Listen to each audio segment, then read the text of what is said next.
मेरे प्यारे दोस्तों, आपका स्वागत है हमारे YouTube चैनल पर। सभी के मंगल की कामना करते हुए, ईश्वर को प्रणाम करते हुए, गुरुजनों को प्रणाम करते हुए आगे चर्चा शुरू करते हैं। जैसा कि आप जानते हैं, कृष्ण यजुर्वेदीय कैवल्य उपनिषद पर हम लोग आपसे कर रहे हैं चर्चा। तो आगे शुरू करते हैं ईश्वर को नाम याद करके। ओम पूर्णमदा पूर्णमिदं पूर्णात् पूर्णमुदच्यते पूर्णस्य पूर्णमादाय पूर्णमेवावशिष्यते। ओम शांति शांति शांति। इस संसार के सभी जीव जो ईश्वर की कृपा से मनुष्य देह जिनको मिला है, उनमें भी जिनको जिज्ञासा है उस आत्म तत्व को जानने की, उन लोगों के लिए, उन जिज्ञासुओं के लिए भगवान ने स्वयं ब्रह्मा जी को ब्रह्म विद्या प्रदान करते हुए कि संसार के लोगों को आप उपदेश कीजिए, वो अपना कल्याण कर सकें। ऐसी रीति को चलाते हुए, ऐसी प्रथा को चलाते हुए ब्रह्मा जी आश्वलायन ऋषि जो ब्रह्मा जी की शरण में आए हुए हैं, उनको आत्म तत्व का उपदेश देते हुए जो कथन हुआ उसी की चर्चा हो रही है। तो भगवती श्रुति आश्वलायन के माध्यम से हमें ही उपदेश करा रही है। हमें ये जानना है, हमें ये समझना है, हमें ये सोचकर श्रवण करना है। तो ब्रह्मा जी ने बोला कि आपको मैं स्पष्ट शब्दों में उस आत्म तत्व को ना कहकर लक्षणावृत्ति द्वारा उसके उपाय कहता हूँ। जो उपाय कहे ब्रह्मा जी ने आश्वलायन ऋषि से, वो हमारे लिए ही कहे हैं। वो कहा उन्होंने, श्रद्धा भक्ति ध्यान योग के द्वारा आप उस आत्म तत्व को जान सकते हो, आत्म तत्व को जानकर अपना कल्याण कर सकते हो। और वो आत्म तत्व ना कर्म से, ना प्रजा से, ना धन से और ना किसी और साधन से आत्म तत्व को जाना जा सकता है। जैसे याज्ञवल्क्य जी भी मैत्रेयी से कहते हैं कि वो धन से प्राप्त होने वाला नहीं है। एक ही उपाय है, वो है त्याग। त्याग में आगे फिर कहा है कि वो जो शास्त्रीय कर्म है, स्मार्त कर्म है, श्रौत कर्म है, उनका त्याग करते हुए अंतःकरण की शुद्धि उपरांत, अंतःकरण की शुद्धि उपरांत उन श्रौत कर्म और स्मार्त कर्मों का त्याग करते हुए उस अमृत तत्व को पाने का अधिकारी है। इसको कहते हुए फिर आगे ब्रह्मा जी ने कहा, परे नाकम निहितिम गुहायाम, वो स्वर्ग से भी श्रेष्ठ है और सबसे श्रेष्ठ है। ये स्वर्ग का नाम लिया कि जैसे लोगों में ये ऐसा शंका हो सकती है कि ब्रह्मलोक है, गोलोक धाम है, अनेक लोक कहे गए हैं, इसमें स्वर्ग लोक भी कहा गया, पितृलोक भी कहा गया, किसी को शंका ना हो, इसलिए उन्होंने कहा परे नाकम था। स्वर्ग से भी, ब्रह्मलोक से वो जो परे आत्म तत्व है उसको जान करके, अगर जो जान नहीं पाया, प्रयास कर रहा है लेकिन जान नहीं पाया, वो फिर क्या है, शुद्ध सत्वात्ते ब्रह्मलोकेशु, ब्रह्मलोक में परांत काले, अपने इस देह त्याग के बाद, परा अमृतात् परे मुच्यन्ति सर्वे, फिर उस वहाँ जाकर अपने सभी ब्रह्मलोक में अपने भोगों को भोगता हुआ जब ब्रह्मा जी की आयु पूर्ण होगी, तो वो ब्रह्मा जी उनको कृपा करके आत्म तत्व का उपदेश देकर उनको मुक्ति प्रदान करते हैं। सभी उपाधियों से रहित हो जाता है। यहाँ का सर्वे, सभी उपाधियों से, सर्वे मुच्यन्ति, सर्व सभी उपाधि क्या है, यही जो जब तक कारण देह है तो सूक्ष्म देह भी रहेगा, जब तक कारण और सूक्ष्म है तब तक ये स्थूल देह मिलता रहेगा, जब तक स्थूल देह मिलता रहेगा तब तक जन्म मृत्यु चलता रहेगा। इसलिए कहा सर्वे उपाधि, मतलब सभी ये इसका जीते जी जो कहा गया है पंचकोश विवेक, पंचकोश विवेक अर्थात जो अन्नमय कोश है, फिर प्राणमय कोश है, फिर मनोमय कोश है, विज्ञानमय कोश है, फिर आनंदमय कोश है। ये पांचों कोशों से अपने आप को भिन्न जानना, ये सर्वे उपाधियों को रहित होना है। ये अगर जहाँ पर आप पूरा पूरा ना कर पाए ये कह रहे हैं, तो उनके लिए जिनके शुद्ध अंतःकरण हो चुके हैं, वो प्रयत्नरत हैं, वो ब्रह्मलोकेषु प्रांत काले, वो मरने के उपरांत फिर ब्रह्मा जी की आयु पूरी होने पर वहाँ पर विषयों का भोग करते हुए अंतकाल में, अंतकाले प्रांत काले परामृतात् परिमुच्यंती सर्वे, वे ये फिर सभी उपाधियों से रहित होकर उस आत्म तत्व को प्राप्त होंगे। और ब्रह्मा जी की आशीर्वाद से, उनकी कृपा से, उनके अनुग्रह से उसको आत्म तत्व को देख कर प्राप्त करवा कर उनको मोक्ष प्रदान करते हैं।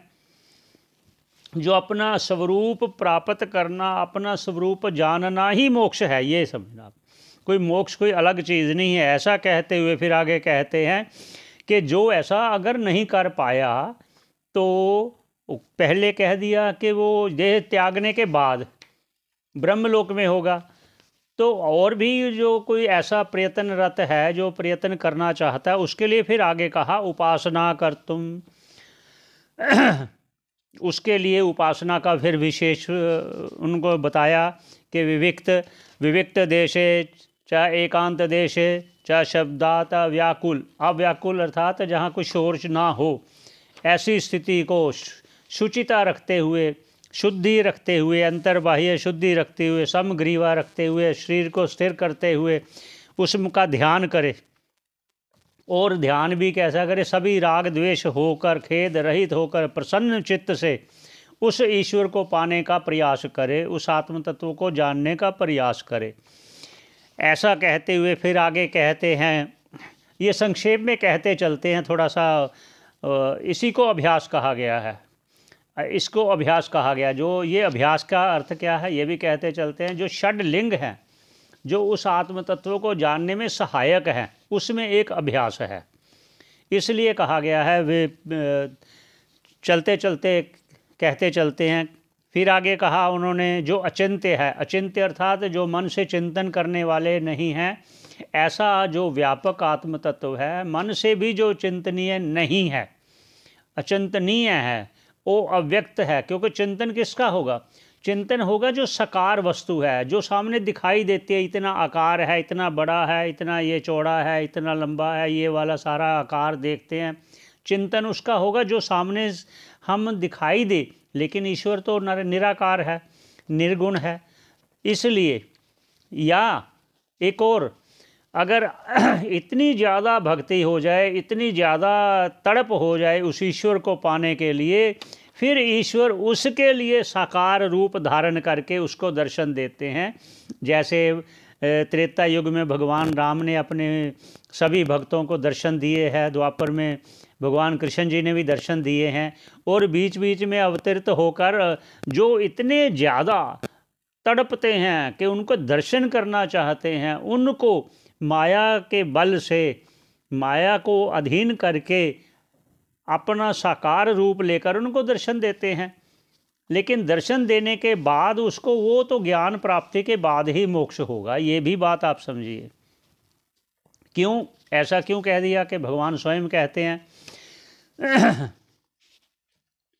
कि सन्मुख होए जीव मोहे जब ही, मेरे सन्मुख जब कोई जीव आता है तो कोट अघ नासें तब ही, करोड़ों जो पाप हैं उनके नष्ट हो जाते हैं। उन्होंने ये नहीं कहा कि वो मुक्त हो जाता है। अगर ऐसी बात होती तो रावण भी तो सामने था, विभीषण भी तो सामने ही था ना। क्योंकि जब ज्ञान होगा तभी, विधि जो है वो विधि बदलती नहीं। वो चाहे सतयुग था, चाहे त्रेता था, चाहे द्वापर है, चाहे ये कलयुग है, मोक्ष तो ज्ञान के द्वारा ही होगा। ये भगवान कृष्ण जी भी कह रहे हैं अर्जुन को भगवत गीता में। तो यहाँ आगे चलते हैं, फिर क्या कहते हैं? वो अनंत है, अनंत है जिसका कोई अंत नहीं है। अंत किसका होगा? अंत उसका होगा जो सीमित है, जो अपने अवयव वाला है, अंग वाला है, वो सीमित होगा। जो निराकार है, आकाश की कोई सीमा नहीं, आकाश की कोई सीमा नहीं। अगर आकाश की कोई सीमा नहीं है तो आकाश को जिसने बनाया है तो उसकी क्या सीमा हो सकती है? उसकी कोई तो सीमा नहीं हो सकती। आकाश की कोई सीमा है, लेकिन वो तो आकाश से भी परे है। इससे मतलब आकाश से भी इतना बड़ा है कि हम उसका कोई वर्णन नहीं कर सकते। तो इसलिए आकाश की हम नहीं जान पाते, तो उसको कैसे जानेंगे? अनुभव कर सकते हैं। उस अनुभव को लेकर ये कह रहे हैं कि वो शिवम है, कल्याण रूप है, वो आत्म स्वरूप जो कहा है वो शिव है, अर्थात शिवम अर्थात कल्याण रूप है, प्रशांत है अर्थात सभी उपाधियों से रहित है, और अमृत है। वो अमृत अर्थात वो नित्य शुद्ध बुद्ध, अमृत अर्थात जिसमें कोई दोष नहीं, कोई राग नहीं, कोई रोग नहीं, कोई अवयव नहीं, कोई भी त्रुटि नहीं उसमें, जिसमें वो अमृत है। ब्रह्मयोनिम, ब्रह्मयोनिम ये सारे संसार का कारण अधिष्ठान रूप वही है आत्मा, जिसमें ये संसार, ये जगत की उत्पत्ति होती है, स्थिति होती है, फिर लय हो जाता है, उसका कारण वही परमात्मा है। फिर आगे क्या कहते हैं? जिसका आदि मध्य अंत नहीं है, ना आदि है, ना मध्य है, ना अंत है। जैसे ये शरीर पहले नहीं था, अब है, बाद में नहीं रहेगा। ये आदि में पहले नहीं था, अब दिखाई दे रहा है, और बाद में फिर दिखाई नहीं देगा, ऐसा नहीं है। फिर कैसे है? जिस प्रकार हम जागृत अवस्था में अपने आप को देखते हैं, सभी वस्तुओं को देखते हैं, इस देह को भी देखते हैं, अपने कार्य को भी देखते हैं, बुद्धि को भी देखते हैं, मन को भी देखते हैं। जब सो जाते हैं तो सोने के बाद फिर इस देह का भान नहीं होता, किसी को भी नहीं होता सोने के बाद। फिर सोने में जो स्वप्न देखते हैं उसका तो भान होता है, फिर उसको जो प्रकाशित कर रहा है उसको ही हमने जानना है, जो प्रकाशित कर रहा है। जब मान लीजिए उसको भी आप रहे हो, ये देह नहीं है, फिर भी आप स्वप्न में अपने आप को तो जानते हो, आप देख रहे हो। अगर सपने के बाद जब गाढ़ निद्रा में चले जाते हो, वहाँ भी तो आप हो, तभी तो आप जागने पर आप कहते हो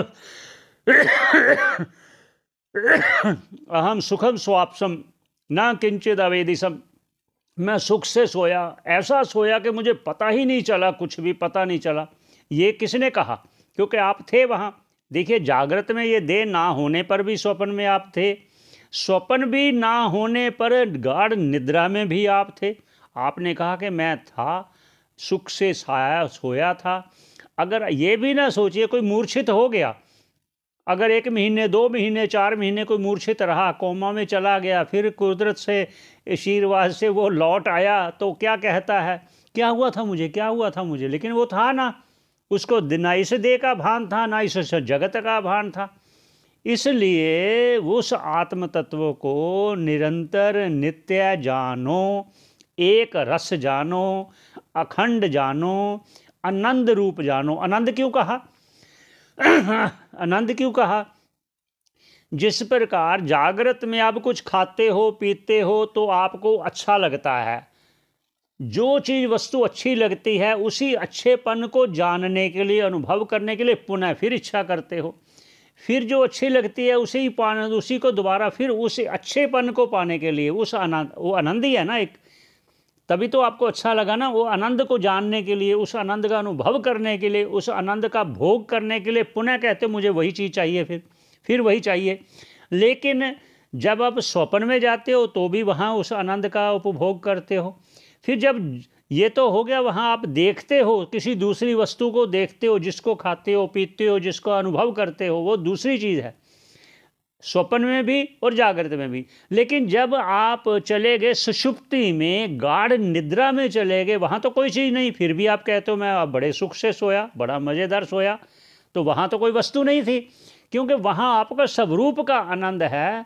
जब आपको कोई चीज़ वस्तु मिलती है तो मिलने की एक आपकी इच्छा हुई, मुझे ये चीज़ चाहिए, जो इच्छा हुई वो क्षण भर आपकी वृत्ति रुक गई, तो आपको अच्छा लगा, यार मुझे ये चीज़ चाहिए।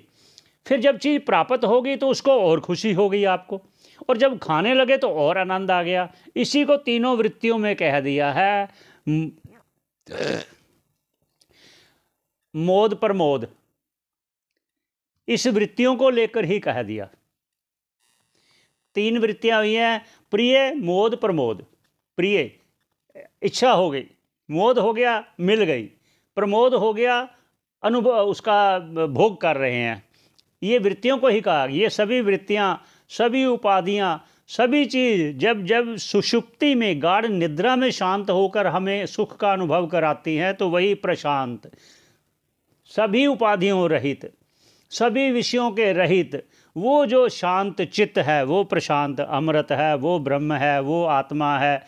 ऐसा कहते हुए कि आदि मध्य से वो रहित है, ना उसका आदि है, ना मध्य है, ना अंत है, वो निरंतर एक रस अखंड, वो आनंद स्वरूप मेरी आत्मा। ऐसा कहते हुए आगे कहते उन्होंने कहा था, अब उच्चारण कर लेते हैं। कहते हैं, उमा सहायम परमेश्वरम प्रभुम त्रिलोचनम नीलकंठम प्रशांतम ध्यात्वा मुनिर्गच्छति भूतयोनिम समस्त साक्षिम तमसः परस्तात। ऐसा कहा ब्रह्मा जी ने अश्वलायन जी को। क्या कहते हैं ग्रंथकार? उमा सहायम। अब देखिए यहाँ पहले उन्होंने कहा था श्रद्धा भक्ति और ध्यान योग से। अब श्रद्धा तो आपको बता दिया कि आपको श्रद्धा होनी चाहिए, गुरु वाक्यों में, वेदांत वाक्यों में श्रद्धा रखते हुए उसका श्रवण करना चाहिए, फिर मनन करना चाहिए। आगे पहले जो कहा था उसी को आगे ये कहा उमा सहायम। उमा सहायम अर्थात अगर आप जो भी आपका इष्ट है उसका भजन करते हो, उसका ध्यान करते हो, तो वो इष्ट आपकी सहायता करेगा। उमा सहायम परमेश्वरम, जो परमेश्वर है, जो भगवान शंकर है, जो अर्धनारीश्वर है, वो आपकी सहायता करेंगे। कैसे सहायता करेंगे? जिस प्रकार इंद्र की सहायता की थी भगवती उमा ने।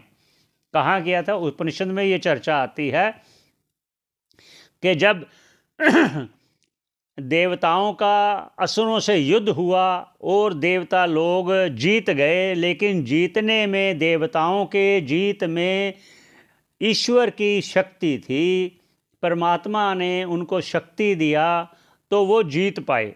जीतने के अभिमान में वो अपने आप में वो बहुत, जैसे जो कोई जीत जाता है ना तो वो खुशी मनाता है, पार्टियां करता है, वो करता है, ऐसे वो खुशी मना रहे थे, हम जीत गए, हमने जीत लिया, हमने जीत लिया, राक्षसों को जीत लिया, ऐसा अभिमान करने लगे। तो ईश्वर भगवान, वो परमात्मा अपने जो प्रिय हैं उनका अभिमान नहीं देखना चाहता। वो कहते हैं ये अभिमान हो करेंगे तो ये पतन को प्राप्त होंगे, और मैं नहीं चाहता मेरे भगत का पतन हो। तो उन्होंने उनका अभिमान दूर करने के लिए क्या किया? एक अचानक बिजली की तरह चमक हुई, एक यक्ष सामने प्रकट हुआ। जब प्रकट हुआ तो इंद्र ने कहा ये कौन हो सकता है, जाओ जाकर पता करें। हाँ, कहते कौन जाएगा? कहते चलो ऐसे करते हैं, पहले अग्नि को भेजते हैं। पहले अग्नि को क्यों भेजा? क्योंकि अग्नि जो है वो ब्राह्मण का रूप है, अग्नि ब्राह्मण का रूप है, तो इसलिए उन्होंने ब्रह्मा मतलब ब्राह्मण को भेजा पहले कि इनको भेजते हैं, ये जाके देखे जाकर कि ये यक्ष कौन है। तो उनको पता चला कि अभी जब गए थे अग्निदेव उनसे कुछ पूछता, उनसे पहले ही यक्ष ने प्रश्न कर दिया। क्या प्रश्न किया? कि तुम कौन हो? पूछना तो था अग्नि ने यक्ष से कि आप कौन हो, ऐसा इंद्र ने ये कहकर भेजा। लेकिन ये पूछने से पहले यक्ष ने ही पूछ लिया आप कौन हो। तो अग्नि ने कहा मैं जात वेद हूँ। अग्नि का नाम एक जात वेद भी है, क्या मैं जात वेद हूँ। कहते अच्छा, तो फिर आप में क्या क्षमता है? कहते मेरे में ऐसी शक्ति है कि मैं दुनिया में सब कुछ जलाकर राख कर सकता हूँ। कहते अच्छा। यक्ष ने कहा अच्छा तुम सब जला सकते हो? कहते चलो ऐसे करो, मैं एक ये रखता हूँ। उन्होंने छोटा तिनका रख दिया, कहते इसको जलाकर दिखाओ। तो अग्निदेव ने अपनी पूरी शक्ति लगा ली, लेकिन वो जला नहीं पाया, वो जला नहीं पाया। और पहले कहा मैं जात वेद हूँ, मैं सब जला सकता हूँ। ऐसी जो अपनी प्रशंसा अपने मुंह से किया, तो अब वो जला नहीं पाया, तो आगे कोई प्रश्न ना करके संकोच और शर्म से वो चुपचाप वापस लौट गया। इंद्र ने कहा कि आप नहीं जान पाए? कहते नहीं। कहते अब किसको भेजे? कहते वायुदेव को भेजते हैं। फिर वायुदेव को भेजा तो उनको भी वही उससे हुआ कि वो पूछता तो यक्ष ने पहले ही प्रश्न कर दिया, तुम कौन हो? तो उन्होंने कहा मैं मातृश्वा हूँ। मातृश्वा अर्थात जो आकाश में घूमने वाली वायु, उसका नाम मातृश्वा भी है। तो अच्छा, तो तुम्हें क्या शक्ति है? यक्ष ने पूछ लिया। कहते मेरे में वो शक्ति है, मैं दुनिया में सब कुछ उड़ा देता हूँ, मैं सब कुछ उथल पुथल कर सकता हूँ। कहते अच्छा। कहते फिर ऐसे करो, मैं ये रखता हूँ, इसको उन्होंने फिर एक तिनका रखा। कहते इसको उड़ा के दिखाओ। तो वायुदेव ने पूरी शक्ति लगाई तो उसको उड़ा नहीं पाया। ऐसी उपनिषद में चर्चा है। तो ये भी और लौट गया। जब वो लौट गया तो इंद्र ने कहा कि आप जान पाए? कहते नहीं, मैं जान नहीं पाया। अब आप ही जाइए, क्योंकि आप ही अब श्रेष्ठ हैं, आप ही समर्थ हैं। हम में वो शक्ति नहीं कि हम उनको जान पाए, हम उसको पूछ भी पाए, हम पूछ भी नहीं पाए। उन्होंने मुझसे ही पूछ लिया। दोनों ने कहा हम पूछ पाते, इससे पहले उन्होंने हमसे पूछ लिया आप कौन हो, इसलिए हम कोई प्रश्न नहीं कर पाए। उनका प्रश्न सुन पाए लेकिन कर कुछ नहीं पाए। तो इंद्र कहता चलो मैं चलता हूँ। और जब जैसे ही इंद्र गया तो यक्ष लोप हो गए, वो तिरोधान हो गए, अपने आप को उन्होंने तिरोधान कर लिया है यक्ष जी ने। तो वहाँ खड़े रहे। वो खड़े रहने से क्या हुआ कि इंद्र ने कहा मैं राजा स्वर्ग का, उनसे अग्नि से भी उन्होंने बात भी हो गई, वायु से भी बात हो गई, मेरे से तो बात भी नहीं हुई। ये क्या कारण हो सकता है? मैं तो उनसे श्रेष्ठ हूँ, मुझसे बात तो हो सकती थी। ऐसी चिंता में, ऐसे सोच में खड़े खड़े तो अचानक फिर उमा भवानी प्रकट हुई, जिसकी मैं अभी कहता उमा सहायम, उमा सहायता करती है। फिर उमा जी प्रकट हुए। भगवती उमा ने जब प्रकट हुए तो इंद्र जी ने प्रश्न किया उनसे कि ये यक्ष कौन थे। तो उन्होंने उनको ये दिया आत्म तत्व का उपदेश के ब्रह्म जी से, ये ब्रह्म है, ये आत्मा है, ये व्यापक ब्रह्म है। उन्होंने उनको ये आत्म तत्व का उपदेश दिया उमा जी ने इंद्र को। ऐसे ही ये कल्प, अलग अलग कल्प में, एक बार प्रजापति से इंद्र को उपदेश मिला था आत्म तत्व का, ये इंद्र और है जिन्होंने जो उमा जी ने दिया है, और जो ब्रह्मा जी ने, प्रजापति जी ने इंद्र को उपदेश दिया था वो इंद्र और है, क्योंकि हर कल्प में बदलते हैं, मनवंतर में बदलते हैं। तो चलो हम यहीं चलते हैं, ये तो एक प्रसंगवश बोल दिया। उमा सहायम परमेश्वरम, वो फिर सहायता का, जब पहले कहा ना जो ध्यान योग में करेगा, भक्ति और ध्यान योग द्वारा उस आत्म तत्व को जाना जा सकता है, ये उसी के प्रसंग में कह रहे हैं ब्रह्मा जी अश्वलायन ऋषि से। परमेश्वर प्रभुम त्रिलोचनम, जो तीनों, जिनके तीन नेत्र हैं, जो प्रभु है, जो स्वामी है, जो परमेश्वर है, जो श्रेष्ठ है। अब क्या कहते हैं आगे? त्रिलोचन, त्रिलोचन का क्या कह रहे हैं? कहते जो सूर्य जिनके नेत्र हैं, चंद्रमा जिनके नेत्र हैं, अग्नि जिनके नेत्र हैं, ये त्रिलोचन का अर्थ भाष्य अपने ग्रंथकार जी कर रहे हैं। त्रिलोचन का अर्थ, ये त्रिलोचन भगवान शंकर जी के लिए कह रहे हैं। भगवान शंकर त्रिलोचन हैं, तीन नेत्र होने से। और ग्रंथकार उन तीन नेत्रों का कैसे व्याख्या कर रहे हैं? कहते हैं चंद्रमा है और सूर्य है, जो अग्नि है, वो तीन नेत्र भगवान शंकर के ही हैं। और नीलकंठ है, प्रशांतम है, ध्यात्वा है, मुनिर गच्छति, ये मंत्र पढ़ रहा हूँ मैं। त्रिलोचनम नीलकंठम प्रशांतम ध्यात्वा मुनिर गच्छति भूत योनिम समस्त साक्षिम तमसः परस्तातः। त्रिलोचनम, त्रिलोचनम अर्थात चंद्रमा उनका नेत्र है, सूर्य उनका नेत्र है और अग्नि उनका नेत्र है। आ गया नीलकंठम। नीलकंठम का शास्त्रकार क्या कहते हैं? जिनका नीला कंठ है, वो जो विष पीने के कारण उन्होंने अपने हृदय तक भी नहीं जाने दिया, तो उन्होंने यहीं उसको रोक लिया।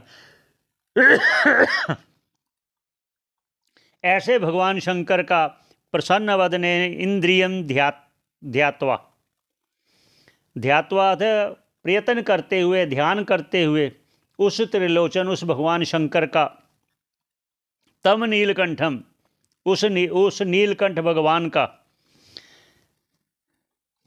प्रवाह रूप से एक ही, मतलब जैसे तेल धारावत चिंतन करना होता है कि भगवान के उस स्वरूप का निरंतर ध्यान करते हुए, निरंतर ध्यान करते हुए, फिर वह जो ध्यान करने वाला है मुनि, मननशील मुनि, वो फिर उस